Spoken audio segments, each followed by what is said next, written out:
സംസ്ഥാനത്ത് പുതിയ പോലീസ് മേധാവിയായി റവാഡ ചന്ദ്രശേഖരനെ നിയമിച്ചു. UPSC നൽകിയ 3 പേരുടെ പട്ടികയിൽ നിന്നാണ് റവാഡയെ നിയമിക്കാൻ പ്രത്യേക മന്ത്രിസഭായോഗം തീരുമാനമെടുത്തത്. 3 പേരിൽ ഭേദം റവാഡ ചന്ദ്രശേഖറാണെന്ന് മുഖ്യമന്ത്രി മന്ത്രിസഭായോഗത്തിൽ പറഞ്ഞു. സർക്കാർ തീരുമാനത്തിൽ സന്തോഷമുണ്ടെന്ന് റവാഡ ചന്ദ്രശേഖർ പ്രതികരിച്ചു. സംസ്ഥാന സർക്കാർ നൽകിയ 6 പേരുടെ പട്ടികയിൽ നിന്ന് സീനിയോറിറ്റിയുള്ള 3 പേരുടെ ചുരുക്കപ്പട്ടികയാണ് UPSC തിരിച്ചയച്ചത്.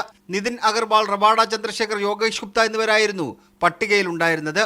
ഏറ്റവും സീനിയറായ IPS ഉദ്യോഗസ്ഥൻ നിതിൻ അഗർവാളിനെ ഒഴിവാക്കിയാണ് പട്ടികയിൽ 2ാം സ്ഥാനക്കാരനായ റവാഡ ചന്ദ്രശേഖരനെ സംസ്ഥാന പോലീസ് മേധാവിയായി മന്ത്രിസഭായോഗം തീരുമാനിച്ചത്. 3 പേരുടെയും സർവീസ് ചരിത്രം മുഖ്യമന്ത്രി മന്ത്രിസഭായോഗത്തിൽ വിശദീകരിച്ചു. ഇതിൽ ഭേദം റവാഡയാണെന്ന് മുഖ്യമന്ത്രി യോഗത്തിൽ പറഞ്ഞു. സർക്കാർ തീരുമാനത്തിൽ സന്തോഷമെന്ന് റവാഡ ചന്ദ്രശേഖർ. എനിക്ക് കേരള ഗവൺമെൻറ് അപ്പോയിൻമെൻറ്റ് DGP ആയിട്ട് കൊടുത്തിട്ടുണ്ട്. അതിനെ സർക്കാരിന് CM അദ്ദേഹത്തിന് വളരെയധികം നന്ദിയുണ്ട്. ആന്ധ്രാപ്രദേശ് വെസ്റ്റ് ഗോദാവരി സ്വദേശിയായ റവാഡ നിലവിൽ IB സ്പെഷ്യൽ ഡയറക്ടറാണ്. തലശ്ശേരി ASP ആയിട്ടായിരുന്നു തുടക്കം. ആ കാലത്താണ് കൂത്തുപറമ്പ് വെടിവെപ്പ് നടക്കുന്നത്. വെടിവെപ്പിന് നിർദ്ദേശം നൽകിയതിന്റെ പേരിൽ സസ്പെൻഷനിലായി. 5 CPM പ്രവർത്തകരുടെ മരണത്തിനിടയാക്കിയ സംഭവമായിരുന്നു അതെങ്കിലും റവാഡയുടെ നിയമനത്തിന് അത് വിലകുതടിയായി വന്നില്ല. പുതിയ സംസ്ഥാന പോലീസ് മേധാവിയുടെ നിയമന ചർച്ചകൾ നടക്കുന്നതിനിടയിൽ മുഖ്യമന്ത്രി പിണറായി വിജയനെ റവാഡ ചന്ദ്രശേഖർ തിരുവനന്തപുരത്തെത്തി കണ്ടിരുന്നു.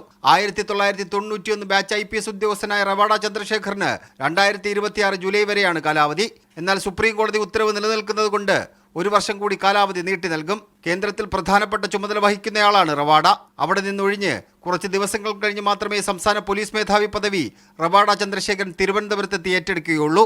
അതുവരെ ക്രമസമാധാന ചുമതലയുള്ള ADGP H. വെങ്കടേശനാണ് ചുമതല നൽകിയിരിക്കുന്നത്.